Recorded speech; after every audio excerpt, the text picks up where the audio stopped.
सक्रिय, स्वस्थ और सुखी बनाए रखने की शक्ति देता है। योग शारीरिक एवं मानसिक संतुलन के लिए अत्यंत महत्वपूर्ण है। नियमित रूप से योगासन किए जाने से शरीर में लचीलापन बना रहता है, दिमाग की सजगता भी उसी तरह से बनी रहती है। योग हमारी सनातन परंपरा से जुड़ी विरासत है। योग मन के विकार दूर करता है। जब मन स्वस्थ होता है तो शरीर भी स्वस्थ होता है। मैं प्रदेश के युवाओं और बच्चों से अपील करता हूं कि वे अभी से योग से जुड़े। हमने पाठ्यक्रम में योग को इसलिए भी शामिल किया है ताकि बच्चे शारीरिक और मानसिक दोनों से स्वस्थ और सजग रहें। जो लोग अब तक किसी कारण से योग को नहीं अपना सके हैं, उनसे मैं आग्रह करता हूं कि आज से ही इसे अपने जीवन शैली का हिस्सा बना लें। हमारी परंपरा में कहावत है, जब जागो तब सवेरा। तो शुभ काम को अपनाने के लिए कभी विलंब नहीं होता है। योग स्वास्थ्य और आरोग्य प्रदान करने की वैसी ही गारंटी है जैसे मोदी जी की गारंटी होती है, जो 100% खरी उतरती है। देश के यशस्वी प्रधानमंत्री श्री नरेंद्र मोदी जी ने योग को भारत की सीमाओं से निकालकर विश्व के जन जन तक पहुंचाया। योग भारत की वैश्विक पहचान बन चुका है। प्रधानमंत्री जी ने 27 सितंबर 2014 को संयुक्त राष्ट्र महासभा में अंतर्राष्ट्रीय योग दिवस का प्रस्ताव रखाया। यह भारत की सांस्कृतिक शक्ति का परिणाम है कि बहुत कम समय में दुनिया ने इस प्रस्ताव को स्वीकार किया। विश्व के अनेक देशों में योग दिवस मनाया जा रहा है। संयुक्त राष्ट्र मुख्यालय से लेकर छोटे छोटे नगरों तक योग का संदेश पहुंच रहा है। यह भारत की संस्कृति और भारत के नेतृत्व की बहुत बड़ी उपलब्धि है।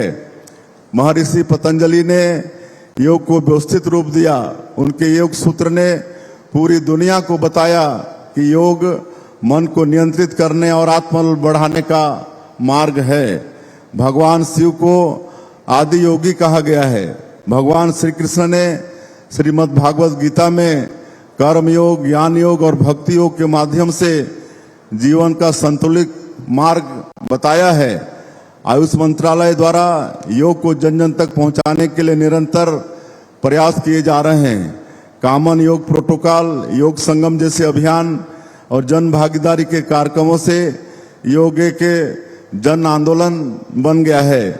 योग को बढ़ावा देने के लिए हमारी सरकार ने एक महत्वपूर्ण निर्णय लिया। हमने योग विषय को समाज कल्याण विभाग से अलग करके चिकित्सा शिक्षा विभाग के अंतर्गत लाए हैं। यह निर्णय इसलिए भी महत्वपूर्ण था क्योंकि योग केवल व्यायाम नहीं बल्कि आयुष प्रणाली का एक अभिन्न अंग भी है। इस निर्णय से प्रदेश में योग से संबंधित शैक्षणिक गतिविधियों और अनुसंधान कार्यों का बेहतर समन्वय हो सकेगा। योग को अब और प्रभावी तथा वैज्ञानिक तरीके से आगे बढ़ाया जा रहा है। छत्तीसगढ़ सरकार भी योग को स्कूलों, कॉलेजों, समाज और गांव-गांव तक पहुंचाने के लिए प्रतिबद्ध है। हमारा प्रयास है कि योग केवल एक दिन का कार्यक्रम न रहे बल्कि हर घर की दिनचर्या बने। छत्तीसगढ़ योग आयोग ने प्रदेश में योग के प्रचार प्रसार के लिए महत्वपूर्ण कार्य किए हैं।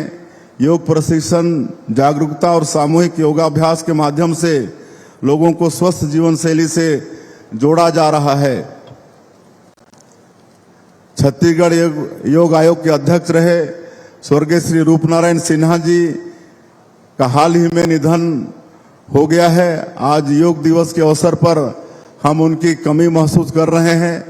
पिछले साल उन्होंने जसपुर में प्रदेश स्तर के कार्यक्रम का आयोजन किया था और मैं चाहूंगा कि उनके प्रति सच्ची श्रद्धांजलि यही होगी जब हम योग को अपने जीवन में दिनचर्या का विषय बनाएंगे।